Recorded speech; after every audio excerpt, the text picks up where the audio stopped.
되고 난 다음에 다윗은 해야 할 일들이 정말 많았겠죠.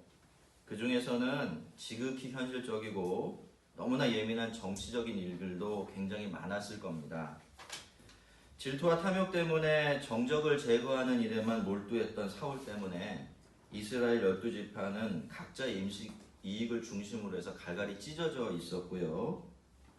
그러던 중에 사울은 자신의 아들들과 함께 갑자기 전사를 해버렸으니까 이때 나라의 상황이 어떠했을지 우리가 충분히 짐작할 수가 있습니다. 나라는 뒤죽박죽 풍전등화였을 것이고 백성들은 두려워서 떨고 있었을 겁니다.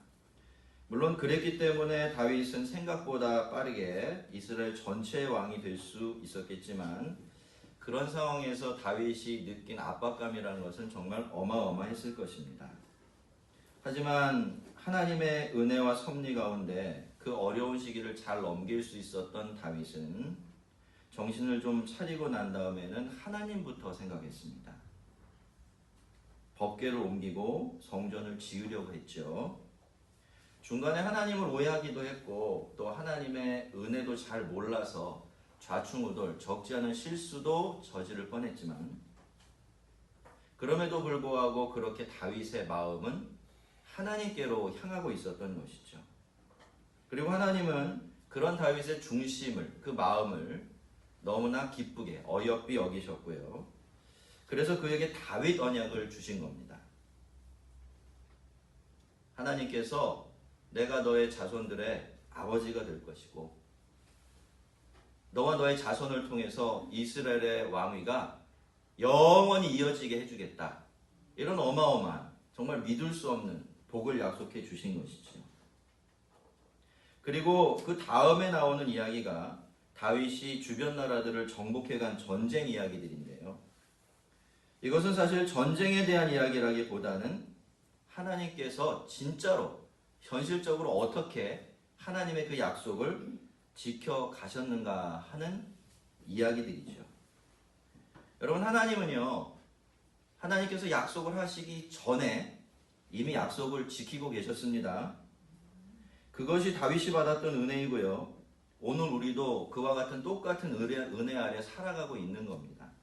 여러분, 다시 한번 말씀을 드리지만 은혜가 약속보다 먼저 있었고요. 심지어 믿음보다도 앞서 있었습니다. 우리는 창세전에 이미 하나님의 은혜 안에 있었던 것이고요. 그래서 예수를 믿고 하나님 나라 백성이 될 수 있었던 건 아닙니까? 그래서 우리가 스스로 그렇게 하려고 하지 않는 한 우리는 하나님의 은혜 밖으로 절대로 나갈 수가 없습니다. 우리는 그렇게 영원하고 변함없는 하나님의 은혜에 갇혀서 살아가고 있는 겁니다. 여러분, 하나님의 은혜가 없어질까? 그런 건 걱정하지 않으셔도 돼요. 무엇만 걱정하면 되죠? 내가 은혜에서 벗어날까 봐. 그거는 꼭 걱정을 하셔야 합니다.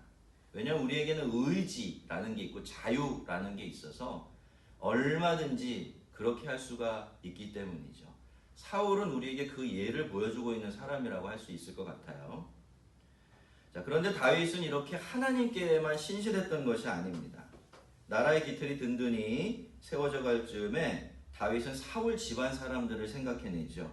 정확하게는 자기가 요나단과 사이에 맺었던 그 언약을 기억해내고 그 언약을 지키려고 했던 것인데요. 그는 그 약속을 지킬 때 왕으로서 왕의 자리에 있으면서 최선을 다했습니다.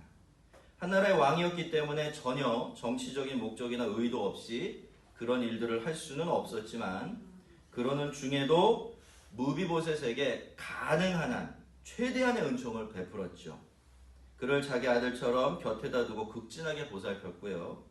사울의 모든 재산을 다 그에게 돌려주었습니다. 종들까지 잔뜩 붙여주면서 말이죠.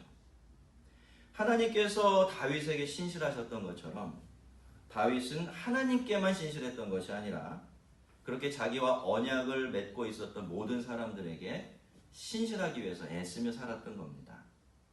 이렇게 해서 9장의 이야기는 이제 마무리가 되고 10장으로 넘어가는데요. 10장은 또 이런 말로 시작이 됩니다. 그 후에 암몬 자손의 왕이 죽고 그의 아들 한운이 대신하여 왕이 되니 다윗이 이르되 내가 나하스의 아들 한운에게 은총을 베풀되 그의 아버지가 내게 은총을 베푼 것 같이 하리라 하고. 자, 이걸 우리가 이 10장 말씀의 서론이라고 본다면 과연 10장은 무슨 이야기를 우리에게 들려주고 싶어 하는 걸까요? 이 10장은 무슨 이야기를 담고 있어요? 겉으로 보기에는 암몬 또 아람 사람들과의 전쟁 이야기를 하고 있는 것 같은데 실은 이 10장에도 무슨 이야기가 담겨 있는 거죠? 다윗이 아람 사람이 아니라 암몬 사람들에게 은총을 베푼 이야기가 담겨져 있는 거예요. 그래서 이 이야기는 그런 시점으로 바라보고 읽어내야 제대로 읽을 수 있는 그런 이야기가 되는 거죠. 암몬 자손과 이스라엘 사이의 관계는 좀 복잡한 부분이 있습니다. 우선 사무엘상 11장을 보면 거기에는 사울이 암몬 왕 나하스를 크게 이긴 이야기가 나오는데요. 그때부터 암몬 족속들은 이스라엘을 주군으로 섬기게 됩니다. 그런데 다윗과 사울은 또 정적이죠. 사울이 다윗을 그렇게 생각하고 있었기 때문에 둘 사이는 그렇게 늘 갈등 구조에서 보여질 수밖에 없었어요. 겉으로 보여지는 모습이 그러니까 이 내용을 누구도 알 수밖에 없었을까요? 나하스도 알 수밖에 없었어요.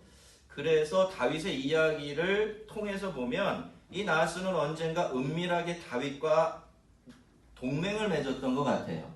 그리고 나서 다윗이 다시 돌아와서 왕이 될 때까지 끊임없이 필요한 것들을 뒤에서 지원해 주었던 것 같습니다. 나하스의 입장에서는 그것이 자기 이익에도 부합하는 일이었기 때문에 그런 결정을 했겠죠. 그런데 그러던 중에 사울이 죽었습니다. 그리고 다윗이 왕이 돼요. 그런 후에 조금 지나서 이제 나하스가 죽은 겁니다. 그래서 다윗은 나하스의 아들 한운에게 사절단을 보내서 나하스의 죽음을 조문하고 어떤 방식으로든 이제 앞으로 나하스에게 입은 은혜를 그의 아들에게 갚으려고 하고 있는 거죠. 자, 이렇게 보면 어떻습니까, 여러분? 다윗은 참 일관성이 있는 사람입니다. 그는 절대로 자기가 입은 은혜를 잊지 않아요. 다윗은 호의를 저기로 갔거나 자기 입장이나 자기 이익만 생각하는 그런 류의 인물이 아니었던 겁니다. 그래서 그는 나하스에게 입은 은혜를 한운에게 지금 갚으려고 하고 있는 거예요. 자, 그런데 여러분, 이 무비보셋과 한운은요, 입장이 다른 사람들이에요. 무비보셋은 이스라엘 사람이죠. 게다가 자기가 목숨처럼, 다윗이 목숨처럼 소중하게 여겼던 친구의 아들이에요. 그러니까 얼마든지 선하게 대할 수 있습니다. 그렇게 하고 싶은 마음이 생기죠. 그런데 이 한운은 그렇지가 않아요. 첫째로 한운은 누굽니까? 이방인이에요. 이스라엘 밖에 있는 사람이에요. 그러니까 형제의 범주를 벗어나는 사람입니다. 이건 때에 따라서는 적이 될 수도 있는 그런 사람이에요. 그리고 무엇보다도 그 당시의 여건으로 보면 이 암몬 족속은 상당 부분 이스라엘의 지배하에서 살아가고 있었기 때문에 상당히 우위에 있었던 이스라엘 다윗으로서는 암몬 자손에게 그렇게 선대해 줄 필요가 없었던 거죠. 그런데도 다윗은 한운에게도 무비보셋에게 베풀었던 것과 같은 은총을 베풀려고 했던 겁니다. 여러분, 오늘 사람들은요, 점점 더 자기중심적이 되어가고 있습니다. 점점 더 자기만 아는 세상, 자기 이익이 전부인 그런 세상이 되어가고 있지요. 하지만 하나님을 아는 사람들은 그런 세상 따라가면 안 됩니다. 이럴 때는 이렇게, 저럴 때는 저렇게 말을 바꾸고 태도를 바꾸면서 자기 이익과 자기 입장만 챙기려는, 편리함만 챙기려는 가볍고 간사한 사람이 되면 안 되는 것입니다. 성도들은 하나님께도 신실해야 되지만 그러는 만큼 주 안에서 형제와 자매된 사람들에게도 신실해야 하고요. 나아가서 그 테두리 밖에 있는 외인들에게도 신실해야 하는 것입니다. 왜냐하면 오늘도 우리들은 하나님 밖에 있었던 사람들, 이방인 죄인들에게 베풀어 주신 하나님의 은혜 가운데 그 은혜를 덧입고 살아가고 있기 때문이죠. 자, 이렇게 해서 이제 다윗이 보낸 조문단이 예루살렘을 떠나서 암몬 땅에 도착을 했습니다. 자, 암몬 사람들이 어떻게 해야 될까요? 당연히 뛰어나와서 정중하게 맞이해 드려야 합니다. 왜요? 사신들은 개인의 자격으로 지금 간 게 아니에요. 그렇죠? 어떤 자격으로? 다윗을 대신해서 자신의 주인 나라의 왕을 대신해서, 그것도 무엇하러? 자기 아버지의 죽음을 애도하고 함께 슬퍼하기 위해서 그 자리에 간 거죠. 그런데 여러분, 상황이 그렇게 흘러가질 않았습니다.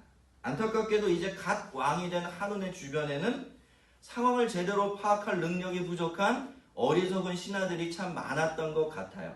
아마도 이 사람은 그 한운의 아버지인 나하스 왕 밑에서 권세를 떨치던 사람이었던 것 같은데요. 이 사람들이 다윗과 사절단을 모함하기 시작한 겁니까? 왕이시여, 저 사람들이 지금 정말로 당신의 아버지를 높여주고 조문하기 위해서 왔을까요? 우리가 보기에는 그게 아닙니다. 저 사람들은 분명히 이걸 틈타서 우리나라를 샅샅이 정탐한 후에 돌아가서 통째로 집어삼키려고 저러는 겁니다. 라고 이야기를 한 거예요. 근데 안타깝게도 어떻게 합니까? 한운이요, 이 말도 안 되는 이야기에 속아 넘어갑니다. 그래서 자기 아버지를 조문하러 온 이스라엘 사신들의 수염을 절반 잘라내버리고, 그리고 그들의 의복을 엉덩이 중간 부분까지 싹둑 잘라내버려요. 여러분, 그 당시 수염은 남자와 어른의 상징이고 자존심 같은 거였습니다. 이 수염이 제대로 나지 않았다는 것은 여전히 어린아이다, 이런 뜻이에요. 그건 자존심이고 그의 품위이고 그의 높이를 상징하는 그런 물건이었던 것이죠. 그런데 그걸 절반 싹둑 잘라냅니다. 그리고 사신들의 의복은요, 그 당시 사람들의 사고방식에 따르면 그 사신들을 보내 왕의 권위를 상징하는 물건이었어요. 권세를 상징하는 물건이었죠. 그런데 그 옷을 엉덩이 중간까지 싹둑 잘라버렸다는 것. 무슨 뜻입니까? 엄청나게 모멸감을 준 거고 멸시를 준 거고 그것을 보낸 다윗과 나라를 심하게 욕보인 것입니다. 그래서 이게 당시의 기준으로 보면 어떤 개인이 창피를 당하고 수치를 당한 그런 사건이 아니었고 엄밀하게 자기 위에 있는 나라에 대한 반역이었고 선전포고였던 것이죠. 여러분, 우리는 내가 잘하면, 내가 인격적으로 대해주고 호의를 베풀면 다른 사람들도 다 그 마음 알아주고 나를 존중해 줄 것이다 라는 기대를 저절로 품고 사는 것 같아요. 하지만 어떻습니까? 현실은요, 우리가 기대하고 소망하는 대로 흘러가지 않을 때가 굉장히 많아요. 여러분, 우선 오해가 생길 수가 있어요. 저 사람이 뭐가 있어서 저렇게 잘하는 것이지 세상에 공짜가 어딨냐, 이렇게 생각을 하는 것이죠. 이런 경우에는 오히려 한다고 한 것 때문에 오해를 받을 수가 있습니다. 그리고 세상에는 겸손하고 선한 사람들도 참 많지만 반대로 교만하고 악한 사람들도 얼마나 많은지 몰라요. 그런데 이런 사람들은 잘해주면 잘해줄수록 자기가 그럴 만한 권리를 가지고 있다라고 생각합니다. 자기가 그런 대접을 받는 것은 그만큼 자기가 대단해서 높은 사람이어서 그렇다라고 생각을 하는 것이죠. 그렇기 때문에 잘해주면 잘해줄수록 그런 사람들은 나를 무시합니다. 높여주면 높여줄수록 그런 나를 낮추려고 드는 거죠. 그런데 여러분, 그렇기 때문에 많은 사람이 어떤 길을 갑니까? 그래? 네가 그래? 그럼 나도 그럴 거야, 이렇게 가거든요. 네가 나를 무시하면 나도 너를 무시할 거야. 네가 나에게 거칠게 굴면 나도 너에게 그대로 갚아주며 살아갈 거야. 나도 나 지키며 살아야지. 나도 자존심이 있는데, 이런 방향으로 가게 되는 거죠. 그런데 여러분, 만약에 어떤 사람이 거칠기 때문에 내가 거칠어진다면, 다른 사람이 악한 사람이기 때문에 내가 악해진다면, 여러분, 세상에 그것보다 손해나는 것은 없습니다. 그렇게 되어지면 그 모든 피해를 다 누가 뒤집었어요? 내가 뒤집었어요. 그 사람은 원래 그런 사람이에요. 근데 나는 그 사람 때문에 뒷걸음질을 치고 가고 있기 때문에 그런 거죠. 그래서 여러분, 이런 상황에 이런 사람들을 우리가 만나게 되면 지혜가 좀 필요합니다. 이럴 때는 우리가 적절한 관계선이라는 것을 찾아야 돼요. 여러분, 교만한 사람들 앞에서는 너무 자기를 낮출 필요가 없습니다. 아니, 너무 낮추면 안 돼요. 그건 그 사람을 더 교만하게 만들고 그 사람이 나를 더 무시하게 만드는 이유가 되기 때문입니다. 그런 사람들 앞에서는요, 겸손과 온유함에도 절제가 필요해요. 아니, 목사님이 무슨 저런 말을 하냐? 이게 제 이야기가 아닙니다. 여러분이 예수님이 어떻게 사셨는지를 생각해 보면 우리가 세상에서 사람들과 관계 맺는 방법이 대번에 발견돼요. 여러분, 예수님이 세상에 계실 때 인간으로서 예수님은 세상에 그 누구보다도 겸손하셨죠? 맞습니까? 누구보다도 온유하셨죠? 그런데 이런 양반이 사람을 대하는 방식이 항상 같지가 않았어요. 그러니까 죄인과 세리를 대하는 방식하고 또 바리새인과 서기관 같은 사람을 대하는 방식이 완전히 달랐던 거예요. 극과 극처럼 달랐어요. 그러면 예수님은 위선자였던 것일까요? 아니에요, 여러분. 그게 예수님의 지혜예요. 그리고 그것이 예수님이 사람을 사랑하는 방식이었던 거죠. 여러분, 사랑이라는 게 뭡니까? 덮어놓고 내가 잘해주고 싶은 만큼 잘해주는 게 사랑인가요? 그렇지 않아요. 그러다가 우리가 많이 실수를 해요. 어디서? 자녀를 양육할 때. 그죠? 그냥 내가 사랑해주면, 내 마음껏 사랑해주면 애가 잘 될 줄 알아요. 아닙니다. 인간의 사랑은 완전하지 않아요. 그래서 사랑에는 지혜가 늘 플러스가 돼야 돼요. 절제와 조절이 필요하다는 이야기입니다. 여러분, 사랑이라는 게 뭡니까? 사랑이라는 건 저 사람에게 정말로 유익한 게 무엇인지를 찾아내서, 그죠? 그 방식을 따라서 그 사람을 대하는 것, 그게 사랑이에요.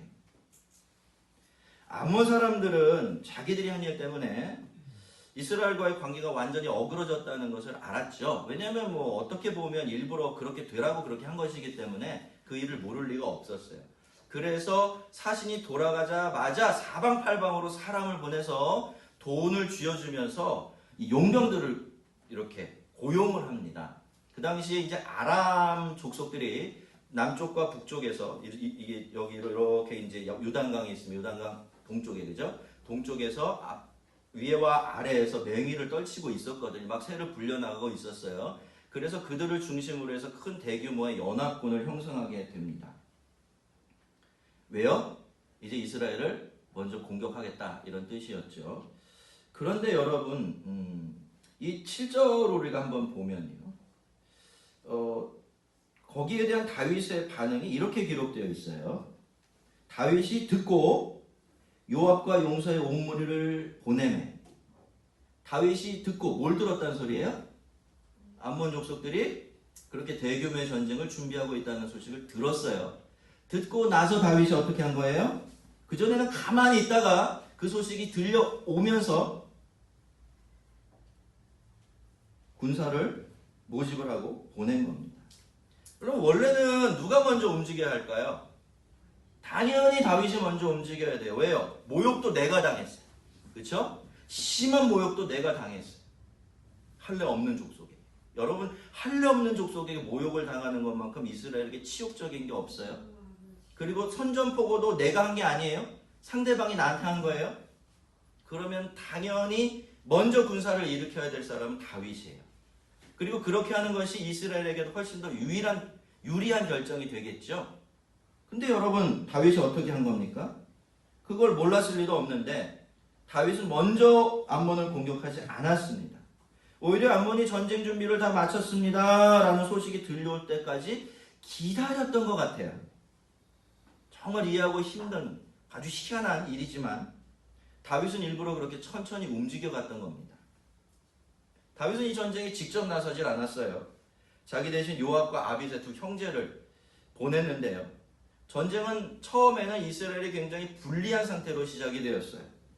전쟁도 하기 전에 암몬 군대와 아람 군대 유인 작전에 속아서 이스라엘 군대는 그 둘 사이에 끼어 있는 상태가 된 거예요. 이 본문을 잘 읽어보면 그런 모양이었습니다. 그렇지만 여러분, 이 전쟁은요, 절대로 지면 안 되는 전쟁이었어요. 상황이 아무리 불리해도 싸우지 않고 포기할 수 없는 전쟁이었던 거예요. 왜 그런지 아십니까? 지금 이 전쟁이 벌어지는 곳이 어디예요? 요단의 동쪽입니다. 요단강 동쪽이에요. 요단강 동쪽이 어떤 땅입니까? 이미 누가 살고 있어요? 갓 지파, 므낫세 지파, 그리고 므낫세 지파 반, 르우벤 지파. 이 두 지파 반이 거기 살고 있었어요. 그러니 이 지역에서 물러나고 이 지역을 빼앗기면 누구의 안전이 보장이 안 되는 거죠? 이 사람들, 자기 형제들의 안전을 보장할 수가 없는 거죠. 그래서 두 사람은 전쟁의 결과는 온전히 하나님께 맡기고요. 하나님과 자기 형제들을 위해서 용기를 냅니다. 군대를 반으로 나눠서 요압이 아람 사람들과 싸우고 아비새는 암몬 사람들과 싸우다가 어느 한쪽이 불리해지면 뛰어와서 달려주기로 그렇게 작전을 짜고서 이제 각자의 전선으로 뛰어 들어갑니다. 그런데 하나님께서 은혜를 주셨어요. 요압이 먼저 승기를 잡았습니다. 전황이 불리해지자 아람 사람들은 냅다 자기 나라 쪽으로 도망을 친 겁니다. 그리고 그걸 본 암몬 자손들은 자기들은 사실 별거 아니기 때문에 혼자 힘으로 싸울 수가 없거든요. 그래서 나왔던 길을 바로 돌이켜서 어디로 돌아가요? 자기 성읍 안에 딱 들어앉아서 문을 잠굽니다. 그런데 그 다음에 요압이 취한 행동이 조금 이상해요. 원래는 그대로 밀어붙여야 돼요. 그렇죠? 지금이야말로 이 암몬 자손들을 완전히 끝장내버릴 너무나 좋은 기회이기 때문이에요. 그런데 요압이 어떻게 합니까? 그 성을 그냥 내버려두고 군사를 돌이켜서 그냥 예루살렘으로 돌아가 버려요. 여러분, 이 일은요, 이 일 자체도 사실 말이 안 되는 이 부분이 있습니다만 여기에다가 우리가 요압의 성품이 어떠했는지를 한번 다시 생각해 보면 이건 정말 말도 안 되는 이야기예요. 여러분, 요압은요 굉장히 호전적인 인물입니다. 그리고 한번 마음을 딱 먹었다 달려들었다면 끝장을 보는 아주 집요한 성격을 가진 사람이에요. 그렇다면 이 사람이 지금 승리를 눈앞에 두고 거기서 군대를 돌이켜서 다시 이스라엘로 돌아가는 이 일이 자기 자의에서 나온 결정일까요? 그렇게 보기가 힘들겠죠. 그래서 우리가 추측해보건대 이랬던 것 같아요. 다윗이 이미 요압과 아비새가 이스라엘을 떠나올 때 그런 명령을 준 겁니다. 너 가거들랑 싸우기는 싸우지만 암몬 자손을 완전히 끝장내지는 말고 어떻게 혼만 내고 돌아오거라, 이렇게 이야기를 한 거죠. 그러니 이미 그 명령을 받았던 요압으로서는 자기가 좋든 싫든 간에 어떻게 할 수밖에 없어요. 그 선에서 멈추고 돌이킬 수밖에 없었겠죠. 여러분, 이렇게 보면 암몬 자손과의 전쟁 속에서 다윗이 보인 행동들은 굉장히 이상합니다. 처음에는 선전포고를 당하고서도 가만히 기다렸고요. 다 이긴 전쟁을 포기하고서 군대를 돌이켜 돌아오게 하고요. 도무지 상식적이지가 않아요. 그런데 다윗의 이런 행동들은요, 사실 하나의 목적에서 나온 행동들이었습니다. 여러분, 다윗은 애초에 암몬 사람들, 특별히 자기가 굉장히 힘들어할 때 자기를 변하지 않고 도와준 나하스의 죽음을 슬퍼하면서 그 아들에게 은총을 베풀기 위해서 사람들을 보낸 것이죠. 물론 그것이 자기 마음대로 되지는 않았습니다만 말입니다. 하지만 그렇다고 해서 다윗은 금세 자기 태도를 바꿀 수는 없었습니다. 자기 쪽에서 먼저 나하스와의 언약을 깨트리고 한운에게 은총 베푸는 일을 쉽게 포기하고 싶지가 않았던 거예요. 다윗도 왕이었고요. 그래서 한 나라를 책임져야 하는 아주 예민한 위치에 있었지만 그래도 할 수 있는 만큼은, 자기 선에서 가능한 만큼은 자기에게 은총을 베풀어 주신 하나님을 흉내내고 싶어 했던 거죠. 왜 그렇죠? 그게 다윗이 알고 있었던 하나님의 성품이었고, 다윗이 알기로 이스라엘이라는 나라는 형식적으로는 자기가 왕으로 되어 있지만 자기가 왕이 아니라 누가 왕이에요? 하나님이 왕인 나라죠. 그러니까 자기 성품이나 자기 뜻이 아니라 누구의 뜻대로? 하나님의 뜻대로 다스려져야 되는데 하나님의 마음속에는 뭐가 있는 겁니까? 가능한 한 최고의 신실한 은혜를 사람들에게 베풀고자 하는 마음이 있었던 거죠. 그래서 다윗은 그런 하나님을 자기가 나라를 다스리는 일에도 그대로 보여주고 싶었던 것입니다. 물론 다윗도 늘 한결같았던 것은 아니에요. 하지만 다윗의 인생의 한켠을 장식하고 있었던 이런 이야기들은요, 왜 하나님께서 그렇게 다윗을 아끼셨는지 그 이유를 우리에게 넌지시 일러주는 것 같습니다. 여러분, 예수님도 그러셨어요. 여러분은 어떠신지 모르지만 저는 예수님 하면 이렇게 탁 떠오르는 장면이 있어요.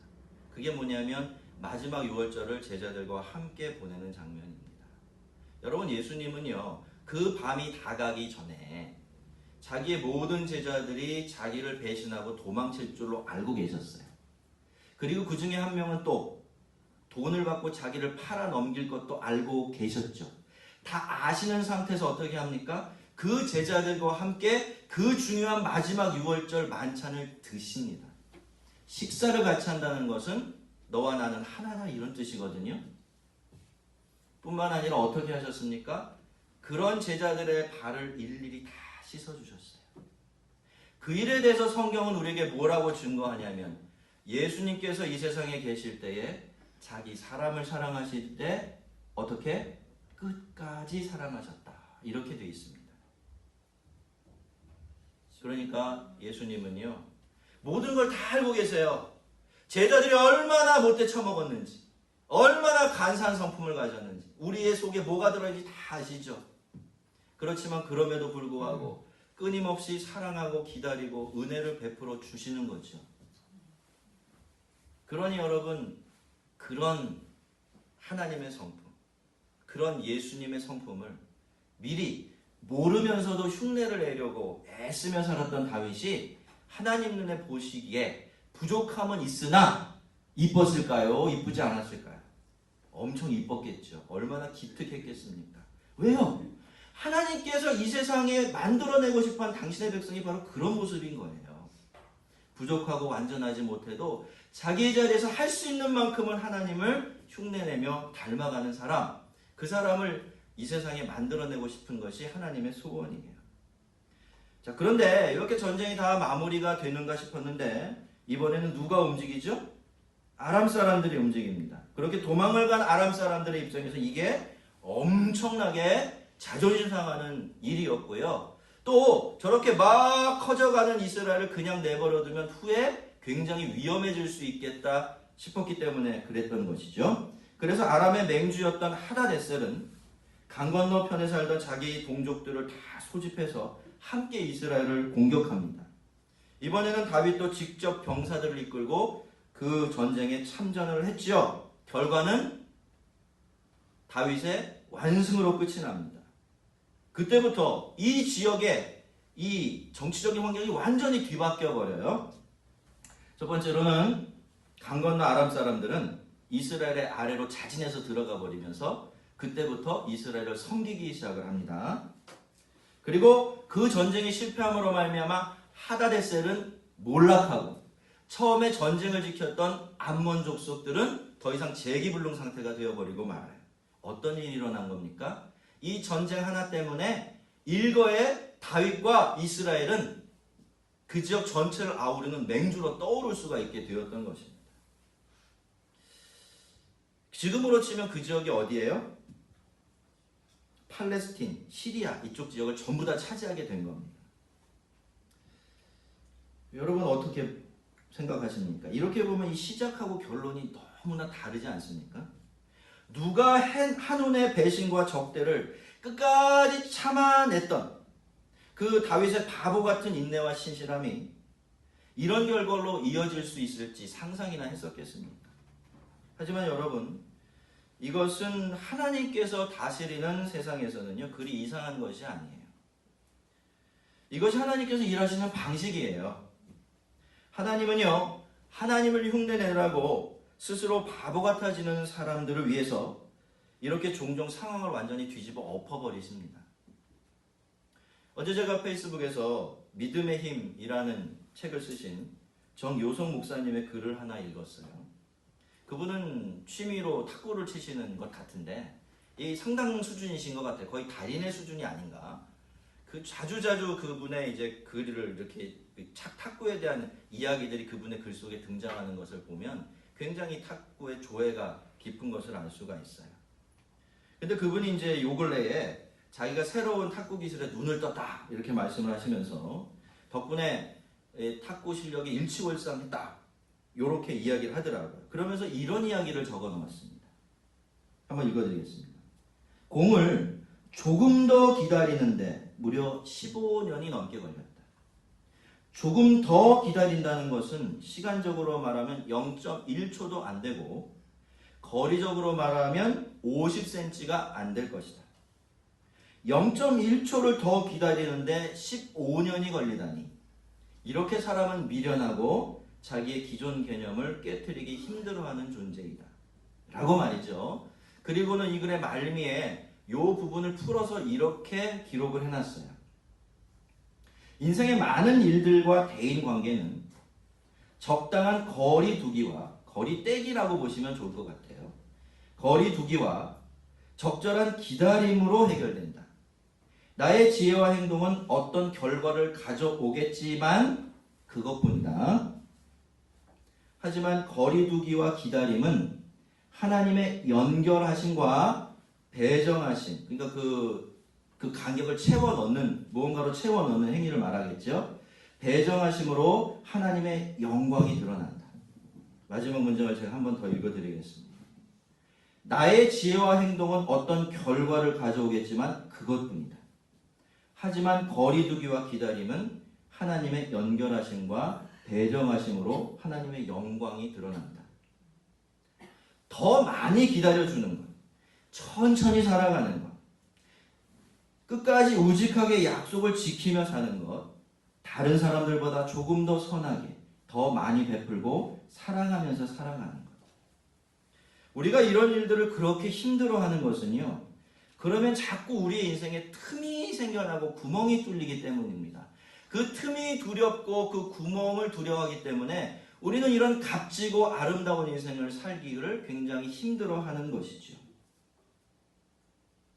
하지만 우리가 우리 인생에 틈을 만들어가며 살아가는 것은 정말로 어리석은가 하면 그렇지가 않습니다.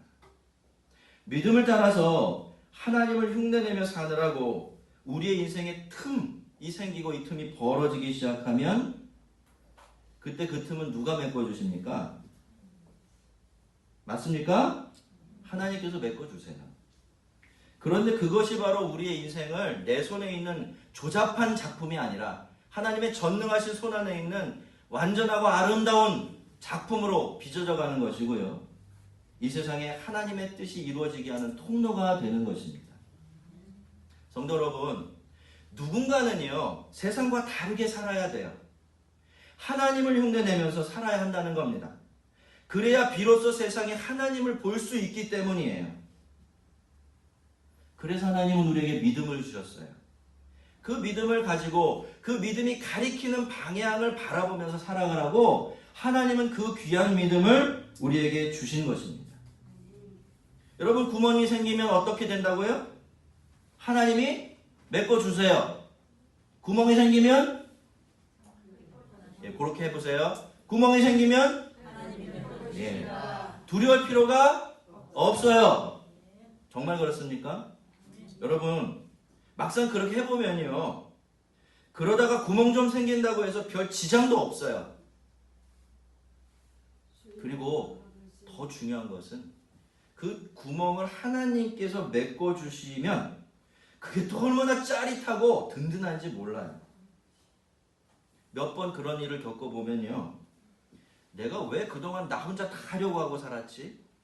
내가 왜 구멍 하나 없는 삶을 살아오고 발버둥치며 살았지? 그게 굉장히 어리석고 억울해져요. 그래서 더 이상 나 혼자 다 하고 구멍 만들지 않는 인생으로 돌아가고 싶어지지 않습니다. 성도 여러분, 여러분의 인생에 하나님께서 끼어들 틈을 만들어 드리세요. 일부러라도 그렇게 하십시오. 일부러 넘어져 보세요. 일부러 바보가 돼 보세요. 그래도 하나님은 그 구멍 채워주십니다. 누구 때문에 그렇게 된 거니까? 하나님 때문에 그렇게 된 거니까. 하나님 흉내내느라고 그렇게 된 거니까 말이죠. 여러분, 자꾸 고장난 계산기 좀 두드리지 마세요. 여러분의 손에 뭐가 있어요? 여러분의 인생의 손에 들고 있는 그 계산기 제대로 작동합니까? 그동안 많이 해보셨죠? 늘 계산하고 살았어요. 맨날 두드려갖고 지금 다 지워졌어, 숫자판이. 근데 맨날 그다음 틀린다고. 그다음 정확하게 내주질 않아요. 근데 성도들이, 사람들이 그걸 모르는 겁니다. 왜 그걸 우리가 알 수 있어요? 여러분, 많이 계산해 보셨죠? 아닌 척 하지 마세요. 그런데 그렇다고 해서 여러분의 인생이 구멍이 없던가요? 그리고 여러분의 인생이 여러분 마음대로 되던가요? 어차피 우리 인생은요, 구멍이 뚫리게 돼 있고요. 어차피 우리 인생은 우리 마음대로 되지 않는 겁니다. 그러니까 내가 다 해보겠다고 구멍 하나 만들지 않겠다. 발버둥 치며 혼자 살아가는 게 그게 결코 잘하는 것이 아니라는 거예요. 여러분, 우리가 하나님을 흉내내느라고 우리 인생에 틈이 생기면 하나님께서 그걸 메꿔주실 것이고요. 그러면 그 구멍이 없었을 때보다도 우리 인생은 훨씬 더 풍성해질 것이고 또 우리의 믿음은 더욱더 분명해질 것입니다. 내가 하나님의 은총을 베풀리라. 내가 하나님의 은총을 베풀리라. 다윗의 이 말을 여러분의 표로 삼아 사시기 바랍니다. 그러면 살아계신 나의 하나님을 만나게 되실 거예요. 우리 모두가 하나님께서 채워주시고 메꿔주시는 복된 인생 살아가는 주의 사람들이 되어지기를 주의 이름으로 축원합니다. 우리 같이 한번 기도하겠습니다.